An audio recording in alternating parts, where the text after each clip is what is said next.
I got in a lot of trouble because I wrote an article a while back that called October 7th the greatest military raid in modern history. I won't call it a terrorist act because it wasn't a terrorist act. It was a extraordinarily well-planned military operation with clearly defined military objectives.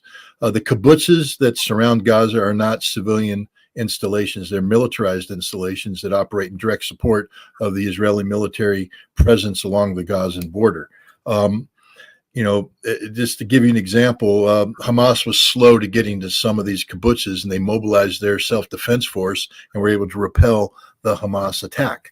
As again, let them do that. I'm saying this is war, but let's not call this an act of terrorism. This is war. This is a military operation with clearly defined military objectives that you have to do. But also remember this, and you've touched upon this, but the occupier never gets to claim an inherent right of self-defense against the occupied. That if the stone is thrown from occupied land by an occupied person against the occupier can't say, I have a right of self-defense, you don't. And it's not me saying this. This is the International Court of Justice that put this out in a 2004 opinion that addressed the Palestinian issue, and it defined the Israelis as an occupying power and the Palestinians as the occupied. And if you're an American, understand this. This is why we exist as a nation, because we felt oppressed by British tyranny. And so we rose up. We were the terrorists at our time. Every man who signed the Declaration of Independence was committing treason against England and could have been shot and would have been shot had they lost the revolution. Samuel Adams, terrorist. Paul Revere, terrorist. We call them heroes today. I'm here to tell you right now that every single Hamas fighter is a hero for Palestine. And you don't have to support Palestine, but at least respect that damn fact. Don't denigrate them. Don't call them terrorists, because you're doing yourself a disservice. You cannot solve a problem unless you first accurately define the problem. Because if you don't accurately define the problem, whatever you come up as a solution doesn't matter, because you're not solving anything. If you're going to talk about the Palestinian-Israeli conflict, understand this. Hamas is not a terrorist organization. Hamas is an organization of governance that was empowered by democratic election by the Palestinians of Gaza to represent them, and then was tried to be destroyed by the Palestinian Authority and Israel in a civil war, which they won. They earned the right with their blood to govern Gaza, and they've been doing so ever since. And if you are the governing authority and your people are being oppressed by an occupying power, you have an inherent duty and responsibility to do whatever you can to liberate them, to free them. What's happening today in Gaza is a war of Palestinian liberation. End of story. Yeah, I'll share this because this is a great tweet. And feel free to share whether you agree with this or not. It's an interesting perspective that will obviously blow the minds of people in the United States. Searinger says, it might surprise you that Hamas never invaded Israel on October 7th. They went into areas like Ashkelon that are recognized as Palestinian land, even by the United Nations. So once again, that's just an interesting perspective. It's very weird to say that if you're an Israel supporter that Hamas invaded Israel. Like, how do you invade someone who's colonizing you? No, that's your land. So I'll bring this up just to back up your point, because you said it's not a terrorist attack, it's a successful military operation, which is true. The Israeli intelligence was embarrassed. Netanyahu's approval rating, and I've seen one source on this, was 4%. Like, can you imagine? Scott, do you remember after 9/11, George Bush had like an 80% approval rating? Yeah.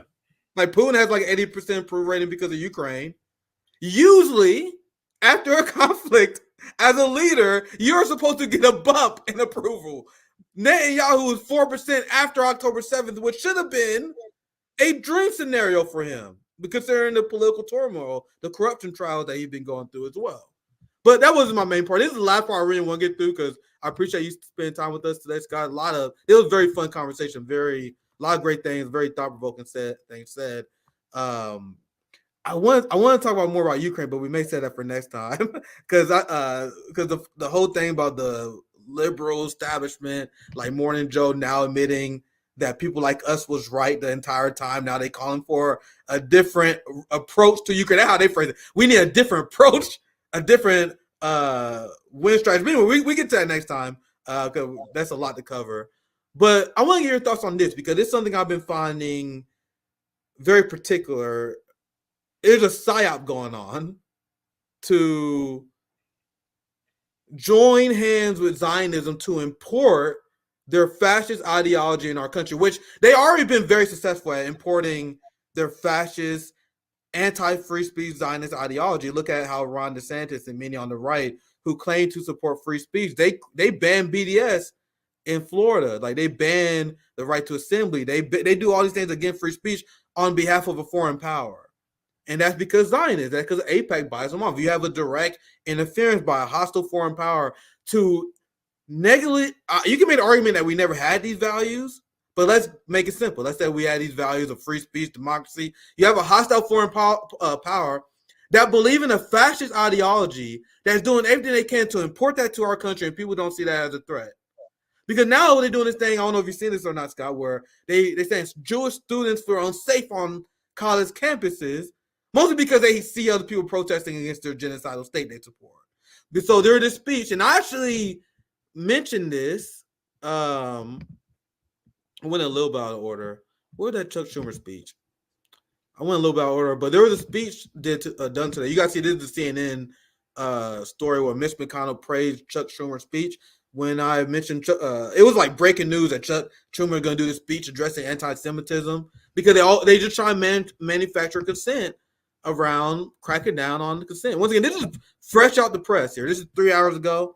I found it shortly before our stream. You had the U.S. House of Representatives pass a resolution that essentially equated anti-Semitism with Zionism with anti-Semitism. You saw that Rashid Tlaib was just censured for quote-unquote anti-Semitism. So there's a coordinated effort by the establishment to tie Zionism with your opinion of Judaism, with a religion, which is absurd. One last thing I'll share, and I will get your thoughts on this, and I have one more quick presentation, and I'll get you out of here. I've been covering this for a while. People watch RBN. This is like an ongoing series where I've been covering how they've been manufacturing consent, trying to pressure people to turn against free speech. And you had right-wingers that locked hand with liberals that's saying that college campuses are not doing enough to crack down on people who stand up for Palestine. And the initial reaction from people like Harvard and UC Berkeley was, what will you have us do? Like, aren't we supposed to be institutions of free thought? And then after taking immense pressure, you have Harvard and a lot of institutions taking steps now. Now, this is what happens when you don't take the steps that Zionists want you to take. UC Berkeley sued for alleged unchecked anti-Semitism. Now, before I pass to you, Scott, I just want you guys to think, what does that even mean? What will you have UC Berkeley do? What the Israel supporters and Zionists want, they want these universities to ban pro-Palestinian protest. That is the heavy implication. But I ran enough. I want to get your general thought on the weaponization of anti-Semitism and this new push to silence the First Amendment rights of Americans. And it goes back to our point about Zionism, because they're actually silencing the speech of Jewish people. There are anti-Zionist Jewish people who are being silenced because of Zionism. You know, the ideology that's supposed to protect them. But I want to get your general thoughts. I know I went long there, but the general thoughts about the establishment weaponizing anti-Semitism to crack down on our liberties here. Any thoughts on that, Scott?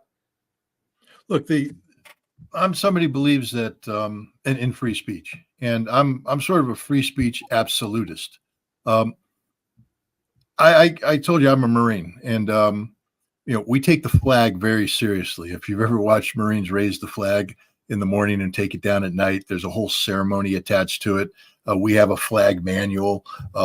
It's derived from the flag law. I'm somebody who believes that the flag is the living symbol of my nation and must be treated with respect at all times. Having said that, the Supreme Court of the United States, which is constitutionally empowered to make judgments pertaining to free speech, has said that burning the flag is an act of free speech.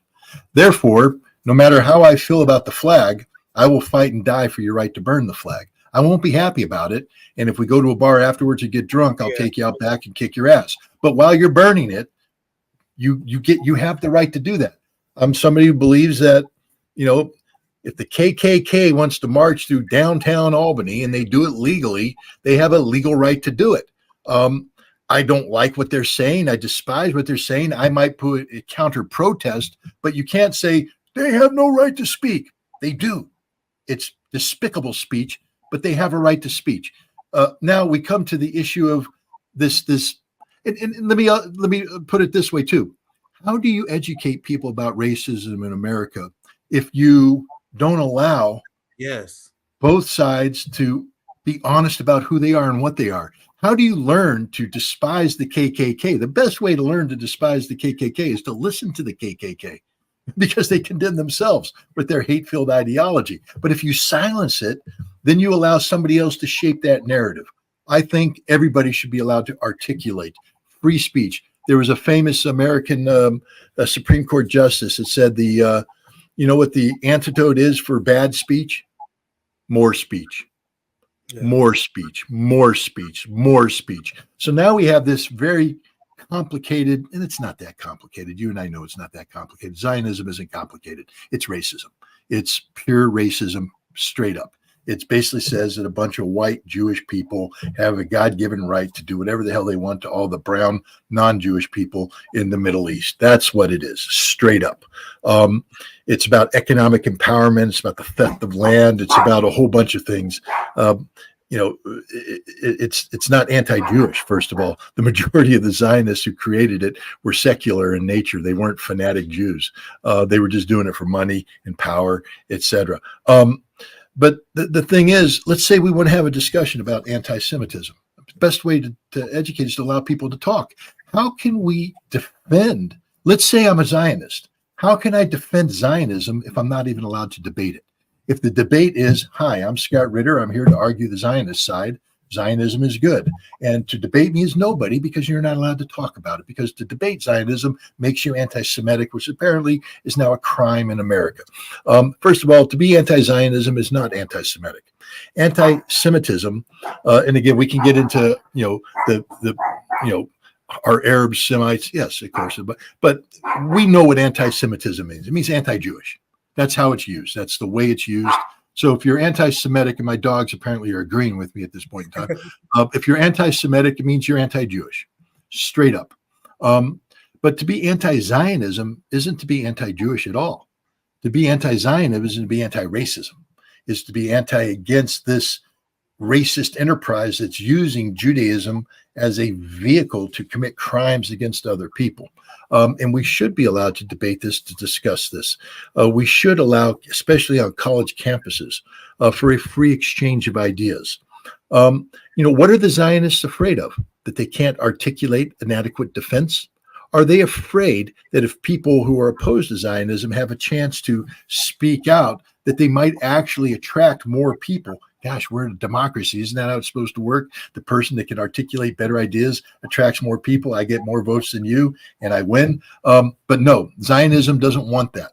They're afraid that if anybody comes out, and if you get a Max Blumenthal or Nora Finkelstein, or you get somebody who's articulate and Jewish, and they come out and use facts properly, that they'll crush the Zionists, and they don't want that. They're afraid of that. So what they say is any criticism of Zionism is anti-Semitism, which makes it hate speech. And now we're running into a very dangerous area here, because if this resolution became a law, and we have courts that stop defending the Constitution because they've been bought out by a foreign entity. And I don't want to go too far, but we need to talk about this.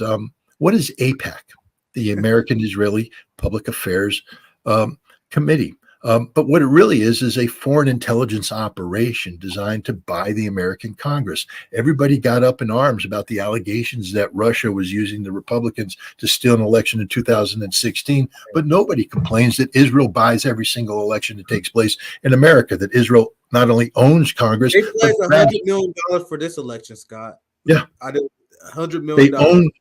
They own Congress. Why do you think the current Speaker of the House, Mr. America, by the way, I'm American, man. I'm God-fearing American. I love America. Make me the Speaker of the House. I'm American. My first resolution as the American Speaker of the House is more money for Israel. What the hell?